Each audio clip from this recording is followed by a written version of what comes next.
अस्सलाम वालेकुम। இன்னைக்கு நம்ம ஹபீஸ் கிச்சன்ல கோதுமை மாவு வச்சு சாஃப்ட்டான குழிப்பணியாரம் தான் இப்ப பார்க்க போறோம். வாங்க அது எப்படி பண்ணலாம்ங்கறத பார்க்கலாம். ஒரு பவுல் எடுத்துர்க்கேன். 1 கப் கோதுமை மாவு. இந்த கப்புக்கு நான் இன்னைக்கு 1.5 கப் கோதுமை மாவு சேர்க்க போறேன். 1 கப் சேர்த்துட்டேன். இன்னொரு கப்பும் அதே மாதிரி போட்டுக்கறேன்.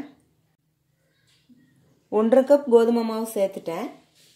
அதே அளவு 1.5 கப்புக்கு நாட்டு சக்கரை எடுத்துர்க்கேன். நீங்க நாட்டு சக்கரை, கருப்பட்டி, சீனி எதுனாலும் எடுத்துக்கலாம். இப்போ இத தண்ணில கரைச்சி காய்ச்சி எடுத்துட்டு வந்துறேன்.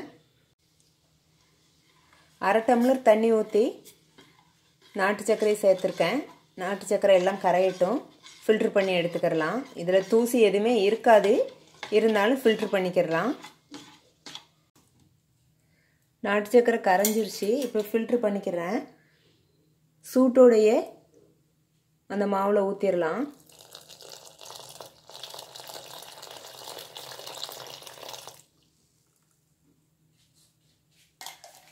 கரைச்சி எடுத்துக்கிறோம். நல்லா மிக்ஸ் பண்ணி விட்டுறேன். 1 டம்ளர் தேங்காய் பால் எடுத்துர்க்கேன். அதையும் இதோட சேர்த்துறேன். கொஞ்சமா சேர்த்துர்க்கேன். முக்காவாசி சேர்த்துர்க்கேன்.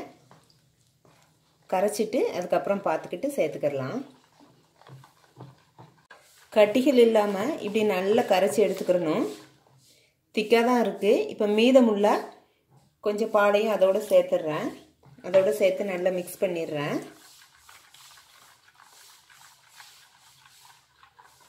இது கூட ஒரு சிட்டிகை ஆப்ப சோடா சேர்த்துக்கிறேன். அதையும் நல்லா மிக்ஸ் பண்ணிடலாம். இது இருக்கட்டும். தேங்காவும் முந்திரியும் எடுத்துர்க்கேன். இது ரெண்டையும் நெய்ல வறுத்துட்டு வந்துடலாம். ஸ்டவ் ஆன் பண்ணி ஒரு தாளிப்பு கரண்டி வச்சிருக்கேன். சூடேறட்டும். நெய் சேர்த்துக்கிறேன். நெய் உருகட்டும். நெய் உருகிருச்சு. எடுத்து வச்ச தேங்காவை சேர்த்துக்கிறேன். குட்டி குட்டியாக தான் கட் பண்ணியிருக்கேன். நான் எடுத்து வச்ச தேங்காய் 2 ஸ்பூன் தான் இருக்கும். நெய்லே வறுத்தரலாம்.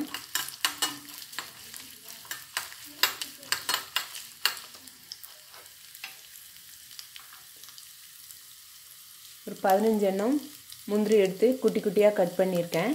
அதையும் இதில் சேர்த்துடுறேன்.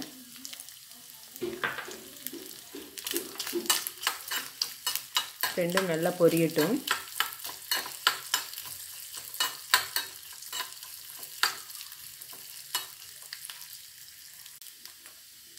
நல்லா பொரிஞ்சு பொன்னிறம் ஆயிருச்சு. இப்போ ஸ்டவ் ஆஃப் பண்ணி இதை எடுத்துடலாம்.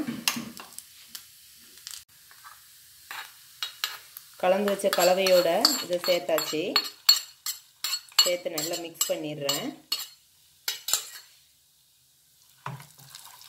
ஒரு சிட்டிகை உப்பு சேர்த்துக்கிறேன். ஒரு சிட்டிகை உப்பு சேர்த்துருக்கேன். ஏலக்காயும் சீனியும் சேர்த்து திரிச்ச பவுடரு அதையும் சேர்த்தாச்சு. இப்போ நல்லா மிக்ஸ் பண்ணிடுறேன். மிக்ஸ் பண்ணியாச்சு. இப்போ எடுத்து வச்ச 2 ஸ்பூன் வெள்ளை எண்ணெயும் இதில் சேர்த்துக்கிறேன். எல்லாம் சேர்த்து நல்லா கலந்து விட்டாச்சு. இப்போ ஸ்டவ் ஆன் பண்ணி குழிப்பணியாரம் கல்லை வச்சிட வேண்டியதான். கல் சூடேறிடுச்சு. எல்லா குழிலையும் கொஞ்சம் கொஞ்சமாக நெய் தேய்ச்சிக்கலாம்.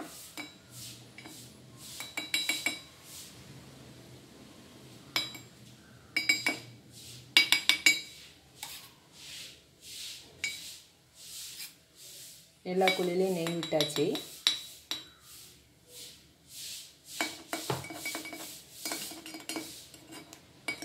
இப்போ கரைச்சி வச்ச கலவையை எடுத்து அதில் போட்டுக்கலாம். நெய் நல்லா மெல்ட் ஆயிருச்சு. இப்போ ஊற்றிக்கிறேன். ஒரு குழிலையா கொஞ்சம் கொஞ்சமாக எடுத்து ஊற்றிக்கிறேன். நீங்கள் ஆப்பை வச்சு கூட ஊற்றிக்கிறலாம். அப்படி இல்லைன்னா கிளாஸில் எடுத்துக்கிட்டு அதை அப்படியே ஊற்றலாம். எண்ணெய் அப்படி இல்லைன்னா நெய் கூட சேர்த்துக்கிறலாம். நான் நெய் தான் சேர்த்துருக்கேன், நல்லா வாசமாக இருக்குன்னு. எல்லா குழிலையும் இதை ஊற்றிடுறேன்.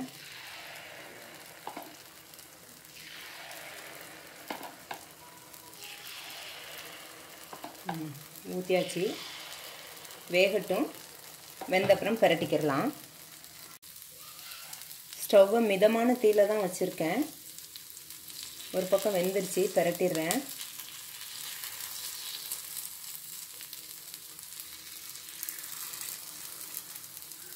இதே மாதிரியே எல்லாத்தையும் பரட்டிடுவோம். ரெண்டு பக்கமும் நல்லா பொரிஞ்சிருச்சு. இப்போ எடுத்துடுறேன்.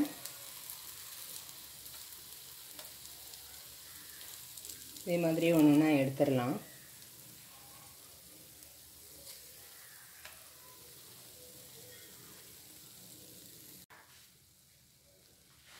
எல்லா குழிப்பணியாரத்தையும் எடுத்தாச்சு. மீதமுள்ள மாவையும் இதே மாதிரி நெய்யை ஊற்றி